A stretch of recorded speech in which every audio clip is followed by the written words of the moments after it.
ખેડૂત મિત્રો, આજે આપણે ચર્ચા કરવાના છીએ નવા ટેકાના ભાવ વિશે કે 2026-27 કે કયો જે પાક છે એમાં કેટલો છે એ ટેકાના ભાવમાં વધારો કરવામાં આવ્યો છે, જૂનો કેટલો ભાવ હતો, નવો કેટલો છે, કેટલાનો તફાવત આવે છે કે મણ દીઠ ભાઈ કેટલા રૂપિયામાં વધારો કરવામાં આવ્યો છે, એના વિશેની માહિતી આપણે આ વિડીયોમાં લેવાના છીએ। તો આપણી સાથે છેલ્લે સુધી જોડાઈ રહેજો, જેથી તમને બધા જે પાક છે, શિયાળુ પાક છે, ચોમાસુ પાક છે, એના જે નવા ટેકાના ભાવ છે એ ખબર પડે। અને આવી જ ખેતીને લગતી માહિતી માટે આપણી ચેનલને સબસ્ક્રાઇબ પણ કરી દેજો, જેથી તમને નવી માહિતી છે એ મળતી રહે। નમસ્કાર ખેડૂત મિત્રો, ખેડૂત પાઠશાળામાંથી હું જિગ્નેશ અડિયા તમારું હાર્દિક સ્વાગત કરું છું। ખેડૂત મિત્રો, આપણે ચર્ચા કરીએ કે ભાઈ જે 2026-27 ના જે નવા ટેકાના ભાવ છે એ કેટલા છે, અને પહેલા તો એ કે ભાઈ આ જે નવા ટેકાના ભાવ છે એ ક્યારથી લાગુ પડશે। તો આ જે નવા ટેકાના ભાવ છે એ 1 સપ્ટેમ્બર થી છે એ લાગુ પડવાના છે।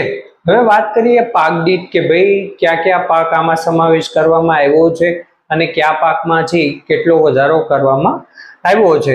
તો આપણે શરૂઆત ડાંગરથી કરીએ તો એનો જે જૂનો ભાવ હતો એ 473 રૂપિયા આજુબાજુ હતો। એનો જે 2026-27 નો જે નવો ભાવ છે એ 488 રૂપિયા, એટલે કે ખાલી 15 રૂપિયા મણ દીઠ છે એમાં વધારો કરવામાં આવ્યો છે। પછી વાત કરીએ આપણે બાજરાની, તો બાજરાનો જે જૂનો ભાવ હતો 2025-26 નો એ 555 હતો, એમાંથી છે એ 580 કરવામાં આવ્યો છે, એટલે કે 25 રૂપિયાનો છે એ એમાં વધારો કરવામાં આવ્યો છે મણ દીઠ। હવે વાત કરીએ મકાઈની, તો મકાઈનો જે જૂનો ભાવ હતો એ 480 રૂપિયા હતો, અને એમાંથી છે 482, એટલે કે 2-3 રૂપિયાનો છે એમાં વધારો કરવામાં આવ્યો છે, એટલે કે ભાઈ એમાં કઈ વધારે તફાવત છે નહીં। હવે વાત કરીએ તુવેરની, તો તુવેરનો જે મણનો જૂનો ભાવ હતો એ 1600 રૂપિયા હતો, અને જે 2026-27 નો જે નવો ભાવ છે એ 1690 રૂપિયા કરવામાં આવ્યો છે, એટલે કે ભાઈ 90 રૂપિયા આજુબાજુ છે એ વધારો કરવામાં આવ્યો છે, અને આ છે એટલે ખેડૂતોને છે એ સારા ભાવ મળી રહેશે। હવે વાત કરીએ મગની, તો મગનો જે જૂનો ભાવ છે એ 1753, એટલે કે 1755 આજુબાજુ હતો, અને એનો જે નવો ભાવ છે એ 1756, એટલે એમાંય તે આપણે જે મકાઈ છે એવી રીતના 2 થી 3 રૂપિયામાં વધારો કરવામાં આવ્યો છે। હવે વાત કરીએ અડદની, ખેડૂત મિત્રો, તો અડદમાં જે જૂનો ભાવ હતો એ 1560 હતો, અને નવો જે ભાવ છે એ 1640 રૂપિયા છે, એટલે કે 80 રૂપિયાનો છે એ વધારો કરવામાં આવ્યો છે। એટલે તુવેર અને જે અડદ છે એમાં ખાસો વધારો કરવામાં આવ્યો છે નવા જે ટેકાના ભાવ છે એમાં। હવે વાત કરીએ કપાસની, કે સતત ને સતત હમણાં છે એ આપણને કપાસના ભાવ છે એ ઓછા મળતા આવ્યા છે। તો એનો જે જૂનો ભાવ હતો ટેકાનો એ 1542, અને જે એનો નવો ભાવ છે એ 1653, એટલે કે 110-111 રૂપિયા આજુબાજુનો છે એ વધારે કરવામાં આવ્યો છે, અને જો સારી ક્વોલિટી હોય, લોંગ સ્ટેબલ હોય એના, તો 1700 આજુબાજુ છે એનો નવો ભાવ છે। આપણે વાત કરીએ નવા ટેકાના ભાવની। હવે વાત કરીએ મગફળીની, તો એનો જે જૂનો ભાવ હતો 2025 અને 26 નો એ 1452 રૂપિયા હતો, જે નવો ભાવ છે એ 1503 રૂપિયા, એટલે કે 51 રૂપિયા આજુબાજુનો છે એમાં વધારો કરવામાં આવ્યો છે।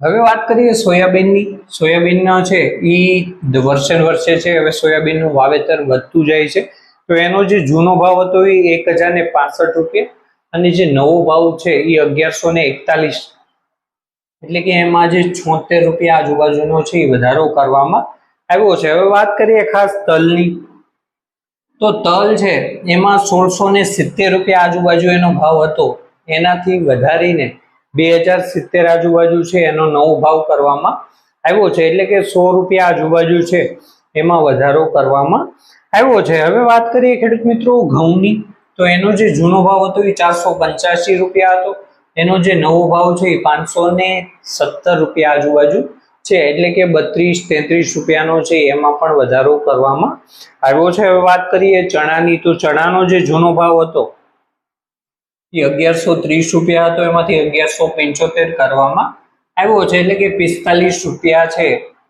એમાં આજુબાજુમાં છે એ વધારો કરવામાં આવ્યો છે। એટલા માટે ખેડૂત મિત્રો જેટલા પણ જે ટેકાના ભાવ છે એમાં વધારો કરવામાં આવ્યો છે, એમાં સૌથી સારામાં સારા ભાવ કપાસ છે, પછી તલ છે, સોયાબીન છે, તુવેર છે અને જે અડદ છે, એવા 4 થી 5 છે એમાં સારામાં સારો છે એ મણ દીઠ વધારો કરવામાં આવ્યો છે।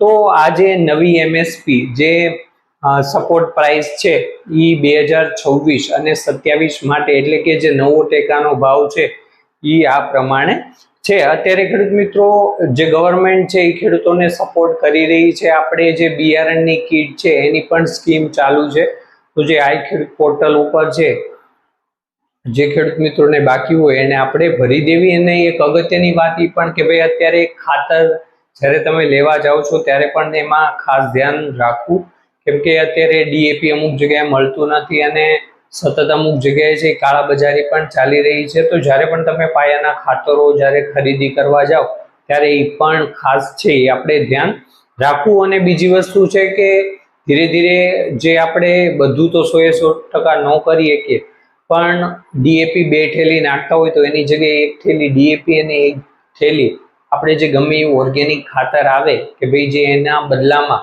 એનો જે સારામાં સારો વિકલ્પ હોય એ વાપરી આપણો ખર્ચ ઘટે, આપણી જમીન સુધરે અને આપણને છે એ ઉત્પાદન પણ ખૂબ સારું મળે। ધન્યવાદ ખેડૂત મિત્રો। જો વિડીયોમાં માહિતી પસંદ આવી હોય તો વિડીયોને લાઈક કરો, શેર કરો અને આવી જ ખેતીને લગતી માહિતી માટે આપણી ચેનલને સબસ્ક્રાઇબ કરો। ફરી મળીશું એક નવા વિડીયો સાથે। જય જવાન, જય કિસાન।